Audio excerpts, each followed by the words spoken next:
food look to you? Not very good. Not as appealing as it did to you, obviously. Yes, one of my favorite parts about coming to Asia is the food, and the food here has been fantastic. So let's jump right in. Let's talk about the origins of Meili. Why did you found it? What was the idea? What's the biggest kind of problem that you're trying to solve? Yeah, so we built a previous business which was based on a broker model. We had great success with that, and it definitely we developed that during the right timeline, I would say, and it was what was required in the market. When we finished in 2018, we took some time out, and when we started to reflect and see, was there something that we wanted to address in the travel market again, we looked at all of the things that we felt we got wrong, things that caused friction, things that weren't putting the traveler first, weren't putting the customer first. So it was that kind of deep analysis where we felt, there were things that were very much suboptimal in our last model. And if we were able to create a model that would remove all of those, we think it would operate much better. And that's pretty much was the premise. And that was the origins of Meili, and that led us to build a technology platform where we would be pure tech, and we would enable people to partner together, agree to commercials, and we would just do what we believe we do best, which is the technology. So a much more scalable approach, right? Very much so, because like in our last business, we had over 500 people, which, for a lot of businesses in this room, that's pretty small, right? Now we have 50 people and we're at scale. And we don't need to go and hire significantly more people in order to continue to scale the business. And, as Garrett said yesterday, adding people in, especially when it's technical people in, it just adds complexity. So we're seeing the benefits of having that simplicity within our business. All right, so the session title is Building for a Direct Future. So Suhoon did an interview with the chief operating officer from Trip.com, and he said he has limited resources. So I'd like to first ask you, what would you do with those limited Trip.com resources? Well, first of all, I suppose one of the key things, about direct is I believe that there's always going to be multiple channels. I think direct is one that has been very much impacted over the last 20 years. So if we look at Google and how it has dominated the discovery and how businesses have built a position over the last 20 years, it has kind of skewed or changed the balance within that distribution. And some of the direct service providers, whether it be airlines, hotel companies, car rental, etc., have definitely been impacted by that. So now when I look, so all of those channels are all valid channels, and the key thing is that the customer is able to find what they want to book and enjoy the service in the best possible way. When I look at today's market and I see some of the announcements in terms of AI, OpenAI, Perplexity, etc., it does cause me a little bit of concern and uneasiness now, because I wonder how discovery is going to change, and how will it be dominated by certain players in the market, or will it actually, because everybody's talking about putting the traveler first, but if there's bias within that discovery phase, or bias within how the product is being shown and delivered to the customer, that's not good for the customer, right? That's not good for the traveler. So that's one of the things that I would be concerned about. I think AI is going to bring so much opportunity, and it's going to be amazing to see how it transforms travel over the next 5 years.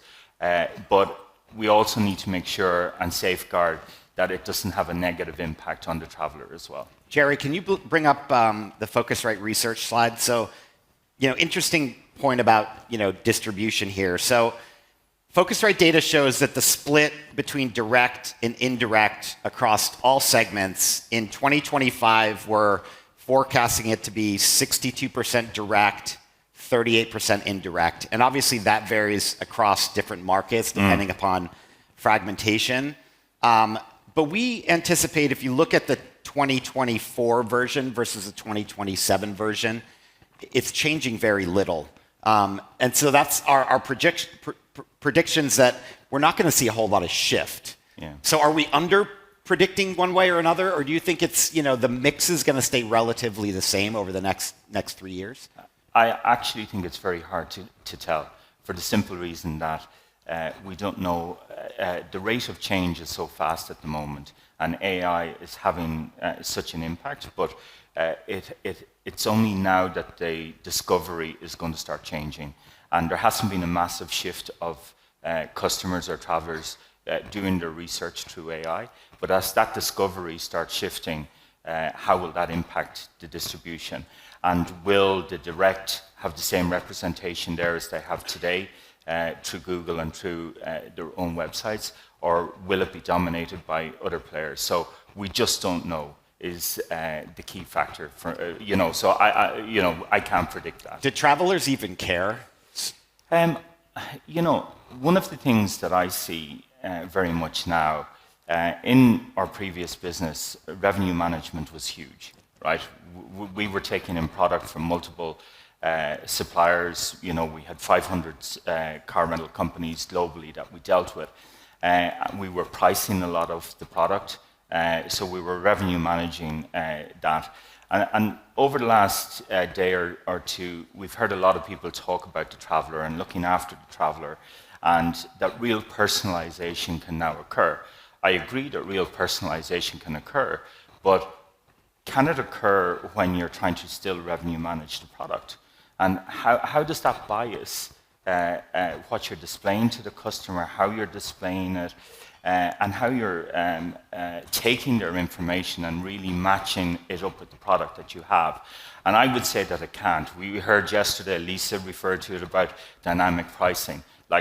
Again, I disagree with dynamic pricing at that level. I shouldn't be priced differently because I research a flight 5 times on your website.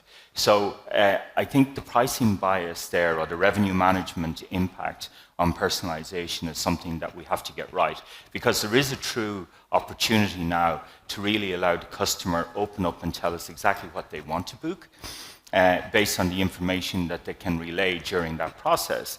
And if we can take that in, and one of the big things we're seeing, Pete, is that we don't price the product any longer, right? The product is sent to us. We're just displaying it and highlighting the information, how we think will allow the customer to have the transparency and make the right choice for them.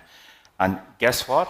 We've seen a huge increase in conversion. So is that driving loyalty? And what sort of stats are you seeing? So basically, we're seeing that the conversion levels that we're achieving now are 2x or higher than what we previously achieved. When we started Meili, we set out to work with 5 global brands, which has about 14 or 15 brands within their families. And then we worked with some of the large independents.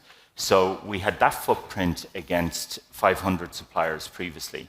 And the big argument was your conversion will tank because you're working with such a small set of suppliers. It hasn't, because we're stacking the shelf with the right product, we're displaying the right information, and conversion is going up. So it's more of a curation layer. It's a curation, it's highlighting the right information at the right time, it's overlaying loyalty, it's making sure that the customer has a more frictionless experience, it's selling the supplier's own insurance rather than a third-party product. So it's much more seamless. And guess what? The NPS, the CSAT scores, everything is much, much higher. The repeat business is higher. Cancellations are less. No-show rates are less. Everything is just outperforming what we have previously seen in our previous model. So are you seeing the shift from a real kind of rate-driven decisions to something that's going to drive more value. And this is obviously one of the clear benefits of working directly is you can control the experience much more. And are you seeing that through your data as well? So again, in our previous model, very much meant that you had a commoditized display. So everything was driven by price, and it was driven by the margin, and it was driven by whether you were trying to drive a override or hit an override because of certain volume commitments, etc. So what the customer was seeing was highly biased based on what you were, the outcome you were trying to achieve. Now it's not driven by any price revenue management principles. It's based on, I'm taking your information, I'm assessing what I believe you want to see, and I'm showing that information to you with the brands that are available for that customer website. And conversion is going up. So yes, it's allowing, I believe, the customer to make the right choice for them, and that's enhancing the conversion in a big way. Let's shift to AI. So, you did an interview with Arvind earlier this year, and you talked about AI as one of your superpowers. So, how are you using AI today? And what is this direct plus AI equals elevated superpower? Look, I think for us, we have a small team. We've 50 people, but we're using AI right across our business.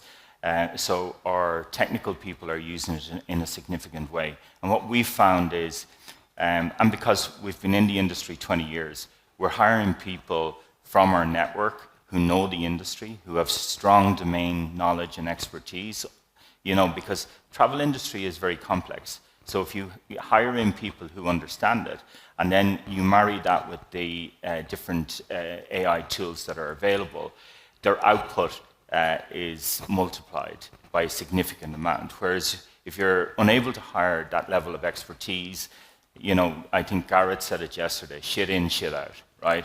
It's a basic principle.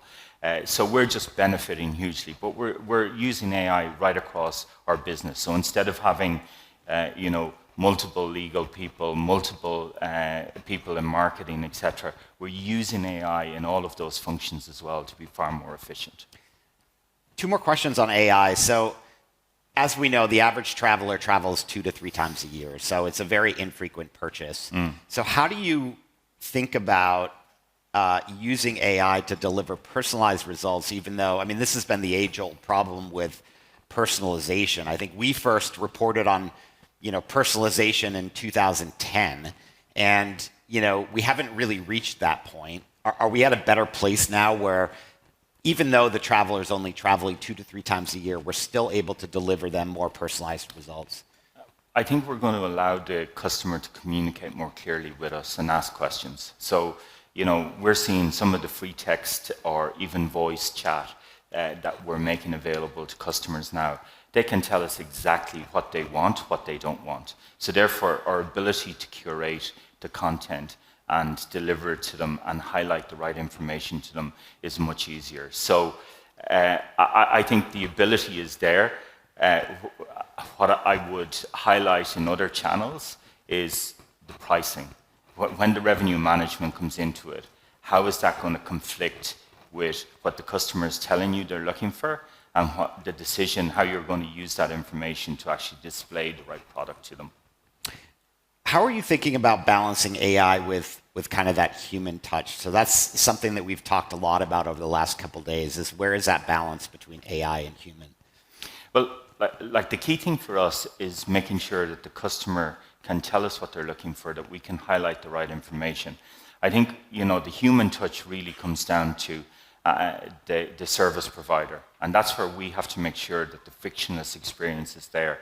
Part of the role we play is making sure that the car rental company's own insurance products are clearly highlighted and known to the customer, so that they're not purchasing something that believe is, removing the excess from the product and then arriving at the desk and having a different experience. So I think it provides, it removes a lot of that friction, and then it allows the car rental company themselves to offer a much better experience at the desk. And that's where I think the human touch comes in. Like, it's the same when you arrive at the hotel. The hotel experience is when you get in there, from the minute you get dropped off at the door or you park your car, that's where the human touch comes in, and that's what we want the focus to be on. And technology is an enabler there by removing the friction during the booking process, making sure that the customer has transparency in what they're booking, and that we're not misrepresenting something, because it's the misrepresentation that causes a mismatch between, this is what I expecting, here's what I received. Yeah, I mean, it's that issue of trust that we talked a lot about, and once you lose that trust, it's really hard to get it back. Very difficult, yeah. You said one of the reasons you started Meili was scalability. So how do you think about scaling the business smartly? Yeah, so I think scalability for us, it starts from leveraging and using, we're in the cloud. So that means, as we expand on a global basis, we're leveraging and using AWS to basically scale very efficiently. So, that just comes out of the box pretty much. It's a given now. Other than that, it's about, we're relentless about not building stuff that will never get used. So our product development, our product roadmap, and this comes back down to, I think, experience and domain knowledge as well.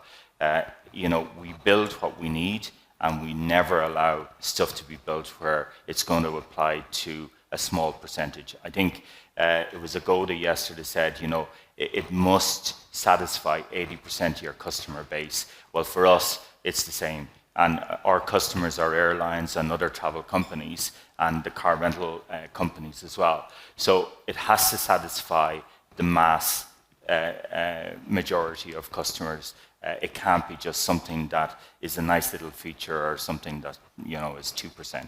So what are some of the things, as we kind of think and look out into the next 20, what are some of the things that you've learned as a startup founder that you can help kind of build and propel you through the next 20 years?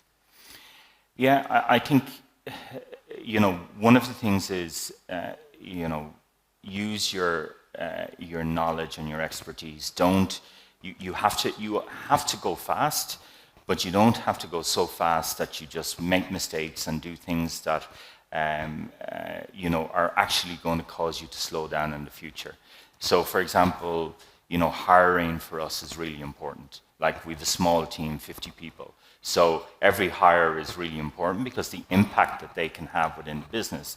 So I think Garrett said as well yesterday, and others have said it on the stage as well, you wait, it could have been Barry as well mentioned it the other day, you wait for the A player, you don't hire somebody that you go, they can do 80% or I'm taking a risk. I think the other thing is culture. Like, culture is so important, and you work very hard to build a culture within a business, and you only have to mishire one or two people to have a very negative impact on that culture. So don't hire people because of their CV. Hire them because they fit. You know exactly what you're getting in the organization, that they will align to your values.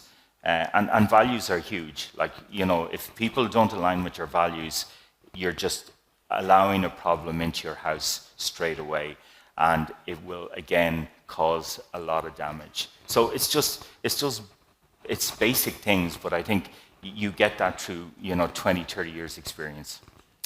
All right, we've got about a minute left. Let's finish with a quick rapid fire here. So, what's the best advice you give your 20 years younger self? Ooh,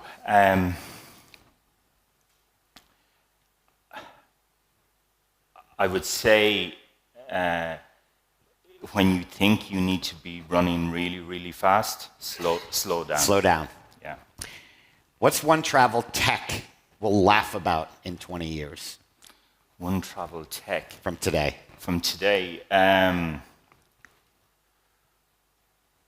I'm not a techie, so that's a very difficult one for me to answer. One travel tech.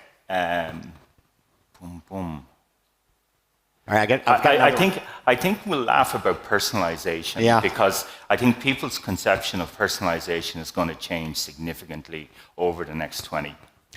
I think this one will be a little easier for you. Elon Musk, Richard Branson, or Michael O'Leary? Oh, Michael O'Leary all day long. Ladies and gentlemen, please thank Mike McGearty. Thank you, Mike. Thanks, Pete.